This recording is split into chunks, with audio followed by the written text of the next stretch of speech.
Hello friends, welcome back to Ranju Pooja tech in Kannada channel. Friends, ನಾವಿವತ್ತು ಏನರ ಬಗ್ಗೆ ನೋಡ್ತಾ ಇದ್ದೀವಿ ಅಂತಂದರೆ ಒಂದು ಸ್ಕಾಲರ್ಶಿಪ್ ಬಗ್ಗೆ ನೋಡ್ತಾ ಇದ್ದೀವಿ. PU ಇಂದ PG ವರೆಗೆ ಪ್ರತಿ ತಿಂಗಳು ನಿಮಗೆ 500ರಿಂದ 3200 ತನಕ ನಿಮಗೆ ವಿದ್ಯಾರ್ಥಿ ವೇತನ ಅಂತೇಳಿ ಕೊಡ್ತಾ ಇದ್ದಾರೆ.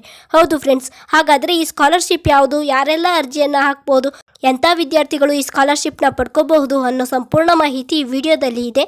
ಸ್ಕಿಪ್ ಮಾಡದೆ ಕೊನೆವರೆಗೂ ನೋಡಿ. ಹಾಗೆ ವಿಡಿಯೋ ಇಷ್ಟ ಆದರೆ ಲೈಕ್ ಕೊಡಿ.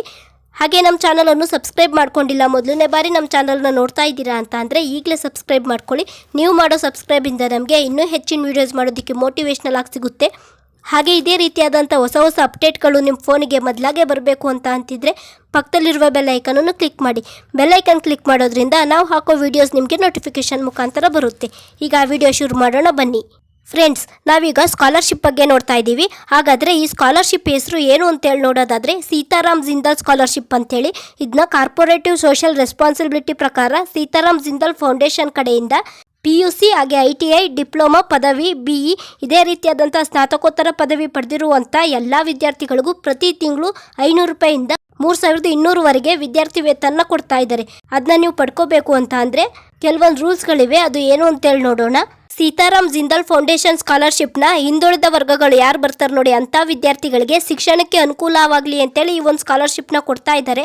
ಈ ಒಂದು ಸ್ಕಾಲರ್ಶಿಪ್ ಕೊಡೋದ್ರಿಂದ ಎಲ್ಲ ಬಡ ವಿದ್ಯಾರ್ಥಿಗಳಿಗೂ ಅನುಕೂಲ ಆಗುತ್ತೆ ಅಂತಲೇ ಹೇಳ್ಬೋದು. ಹಾಗಾಗಿ ಈ ಒಂದು ಸ್ಕಾಲರ್ಶಿಪ್ಪಲ್ಲಿ ಅರ್ಜಿ ಹಾಕೋದಕ್ಕೆ ಬಿಟ್ಟಿದ್ದಾರೆ. 2024 ಡಿಸೆಂಬರ್ 31ರವರೆಗೆ ಅಂತ ಅಂದರೆ ಈ ವರ್ಷ ಪೂರ್ತಿ ವಿದ್ಯಾರ್ಥಿಗಳು ಅರ್ಜಿಯನ್ನು ಹಾಕಬಹುದು. ಆದರೆ ಸರ್ಕಾರಿ ಶಾಲಾ ಕಾಲೇಜುಗಳಲ್ಲಿ ಓದುತ್ತಿರುವಂಥ ವಿದ್ಯಾರ್ಥಿಗಳಿಗೆ ಅಷ್ಟೇ ಅಲ್ಲ, ಇದು ಖಾಸಗಿ ಶಾಲೆ ಕಾಲೇಜುಗಳಲ್ಲಿ ಓದುತ್ತಿರುವಂಥ ವಿದ್ಯಾರ್ಥಿಗಳಿಗೂ ಕೂಡ ಈ ಸ್ಕಾಲರ್ಶಿಪ್ ಅಲ್ಲಿ ಅರ್ಜಿನ ಹಾಕಬಹುದು.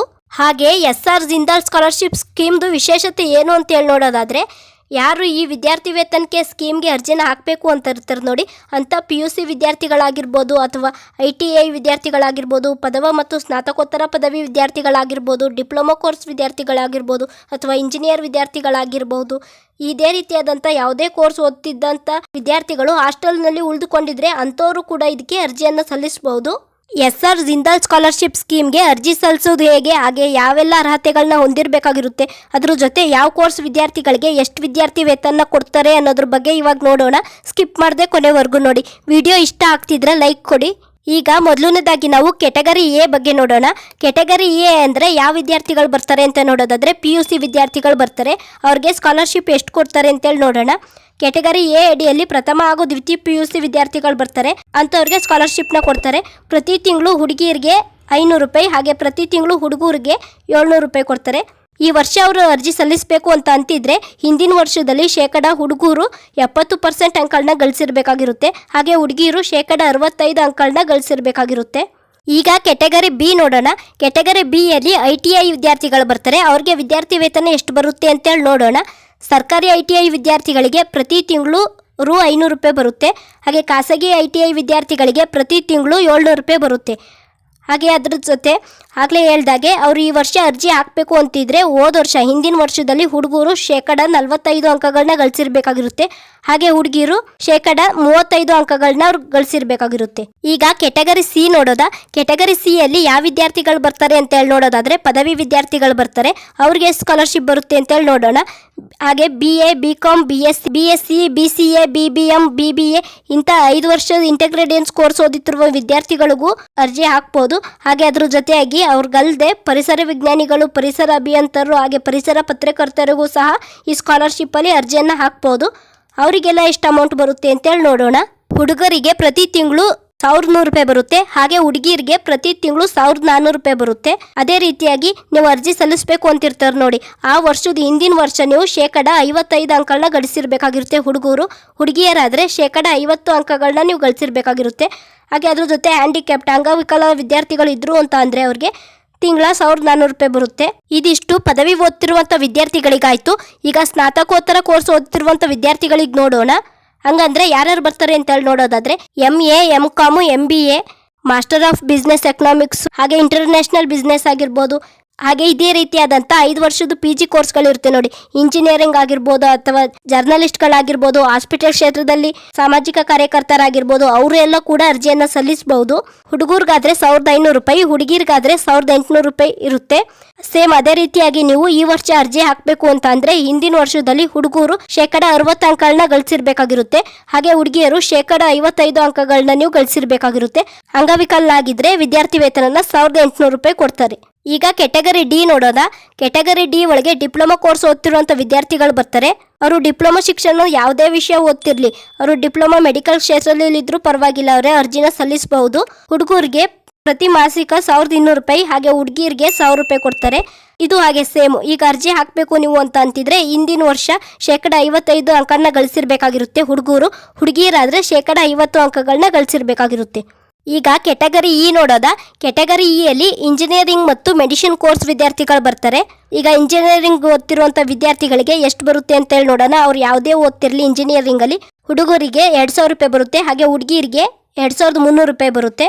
ಗ್ರಾಜುಯೇಟ್ ಇನ್ ಮೆಡಿಸಿನ್ ಕೋರ್ಸ್ ಅಲ್ಲಿ ಓದ್ತಿರೋರಿಗೆ ಹುಡುಗರಿಗೆ 2500 ಬರುತ್ತೆ, ಹಾಗೆ ಹುಡುಗಿರಿಗೆ 3000 ಬರುತ್ತೆ. ಈಗ ಇಂಜಿನಿಯರ್ PG ಕೋರ್ಸ್ ಓದ್ತಿರೋಂಥವ್ರಿಗೆ, ಮೆಡಿಸಿನ್ PG ಕೋರ್ಸ್ ಓದ್ತಿರ್ತಾರೆ ನೋಡಿ, ಅಂತ ಹುಡುಗರಿಗೆ 2800 ಬರುತ್ತೆ, ಹುಡುಗಿರಿಗೆ 3200 ಬರುತ್ತೆ. ಇದು ಹಾಗೆ ಈ ವರ್ಷ ನೀವು ಅರ್ಜಿ ಸಲ್ಲಿಸಬೇಕು ಅಂತ ಅಂತಿದ್ರೆ ಹಿಂದಿನ ವರ್ಷ ನೀವು ಹುಡುಗರು 65% ಅಂಕಗಳನ್ನ ಗಳಿಸಿರ್ಬೇಕು, ಹಾಗೆ ಹುಡುಗಿಯರು 60 ಅಂಕಗಳನ್ನ ನೀವು ಗಳಿಸಿರ್ಬೇಕಾಗಿರುತ್ತೆ. ಈ ರೀತಿಯಾಗಿ ನೀವು ಸೀತಾರಾಮ್ ಜಿಂದಾಲ್ ಫೌಂಡೇಶನ್ ಸ್ಕಾಲರ್ಶಿಪ್ನ ನೀವು ಪಡ್ಕೋಬಹುದು. ಈಗ ನಾವು ಈ ಸ್ಕಾಲರ್ಶಿಪ್ಗೆ ಅರ್ಜಿ ಹಾಕೋದು ಹೇಗೆ ಅಂತೇಳಿ ನೋಡೋಣ. ಮೊದಲನೇದಾಗಿ ನಾವು ಒಂದು ಲಿಂಕ್ಗೆ ಹೋಗಬೇಕಾಗುತ್ತೆ, ವೆಬ್ಸೈಟ್ಗೆ. ಆ ವೆಬ್ಸೈಟ್ ಲಿಂಕ್ನ ನಾನು ಡಿಸ್ಕ್ರಿಪ್ಷನಲ್ಲಿ ಕೊಟ್ಟಿರ್ತೀನಿ, ನೀವು ಅದ್ರ ಮುಖಾಂತರ ಚೆಕ್ ಮಾಡಿ ಅರ್ಜಿಯನ್ನು ಹಾಕ್ಬೋದು. ಆ ಲಿಂಕ್ ಮೇಲೆ ಕ್ಲಿಕ್ ಮಾಡಿದಾಗ ನಿಮಗೆ ಒಂದು PDF ಫೈಲ್ ಓಪನ್ ಆಗುತ್ತೆ. ಆ PDF ಫೈಲಲ್ಲಿ ಡೌನ್ಲೋಡ್ ಆಪ್ಷನ್ ಇರುತ್ತೆ, ಅದನ್ನ ಡೌನ್ಲೋಡ್ ಮಾಡ್ಕೊಂಡು ಪ್ರಿಂಟ್ ತೊಗೋಬೇಕಾಗುತ್ತೆ.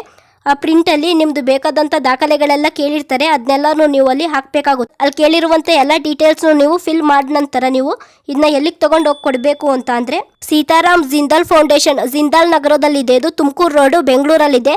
ಅಲ್ಲಿಗೆ ಹೋಗಿ ನೀವು ಈ ಅರ್ಜಿಯನ್ನು ಕೊಡಬೇಕಾಗುತ್ತೆ. ಇದಕ್ಕೆ ಯಾವುದೇ ಆದಂಥ ಕೊನೆ ದಿನಾಂಕ ಇರಲ್ಲ, ಡಿಸೆಂಬರ್ 31ರವರೆಗಾಗಿ ನೀವು ಕೊಡಬೇಕಾಗುತ್ತೆ ನೀವು ಅರ್ಜಿ ಹಾಕಿದ್ರಿ ಅಂತ ಅಂದರೆ. ಹಾಗೆ ನೀವು ಈ ಅರ್ಜಿ ಜೊತೆ ಕೊಡೋಕೆ ಹೋದಾಗ ನೀವು ಕೆಲವೊಂದು ದಾಖಲೆಗಳನ್ನು ನೀವು ತೊಗೊಂಡು ಹೋಗಬೇಕಾಗುತ್ತೆ. ಅದು ಯಾವುದು ಅಂತೇಳಿ ನೋಡೋಣ.